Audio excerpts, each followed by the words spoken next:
आदमपुर की जहाँ तक बात है, आदमपुर में कांग्रेस पार्टी तीसरे और चौथे नंबर की लड़ाई लड़ेगी। जमानत जब्त होगी। जिस पार्टी के पास उम्मीदवार ना हो, जो इधर उधर सब जगह मुंह मार रही हो उम्मीदवार ढूंढने में, तो आप समझ सकते हैं कि उनका नेतृत्व ऊपर कितना कमजोर है।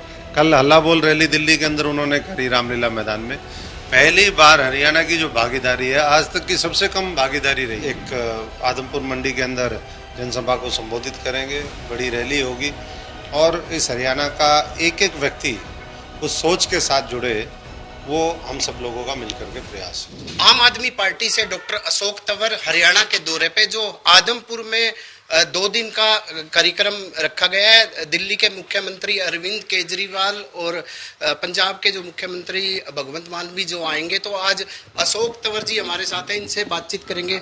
सर, 2 दिवसीय जो कार्यक्रम रखा गया है, क्या उद्देश्य है? उद्देश्य देश व्यापी एक अभियान आम आदमी पार्टी ने केजरीवाल जी के नेतृत्व में शुरू किया है कि किस तरीके से इस भारतवर्ष को दुनिया का सबसे शक्तिशाली और श्रेष्ठ राष्ट्र हम कैसे बनाएं।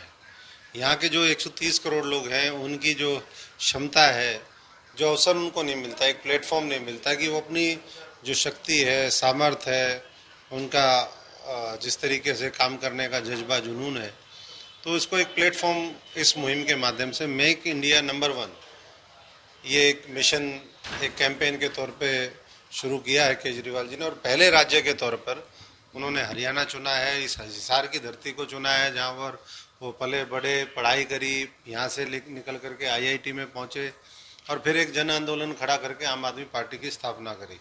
तो उसी मुहिम के साथ पूरे हरियाणा वासियों को जोड़ने के लिए वो यहाँ पर पहुँचेंगे। 7 तारीख का उनका कार्यक्रम है। युवाओं से, छात्रों से रूबरू होंगे, टाउन हॉल होगा और उसके बाद अगले दिन तिरंगा यात्रा के माध्यम से एक आदमपुर मंडी के अंदर जनसभा को संबोधित करेंगे, बड़ी रैली होगी और इस हरियाणा का एक एक व्यक्ति उस सोच के साथ जुड़े, वो हम सब लोगों का मिलकर के प्रयास है। सर, आदमपुर जो उपचुनाव आगे होने वाला है, इसको लेकर कोई जाट या नॉन जाट चेहरा उतारेगी क्या आप पार्टी?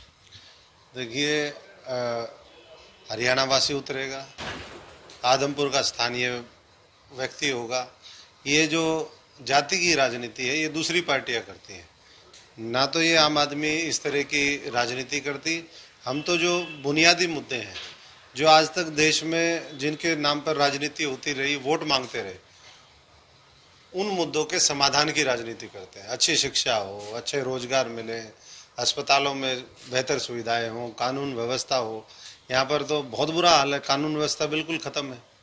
यहाँ अभी पीछे मुझे बताया कि किसी परिवार के अंदर 3 डेथ होगी। सालासर वो जा रहे थे, आपने भी सुना हो।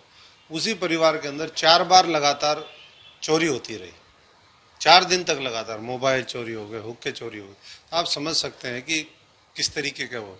और अगर पुलिस वालों से बात करो तो वो ये कहते हैं कि जी 22,000 आबादी के ऊपर 22 लोग यहाँ पर हमें हैं, हम कैसे, कौन कौन सी गली देख लेंगे, कौन सा मोहल्ला देख लेंगे।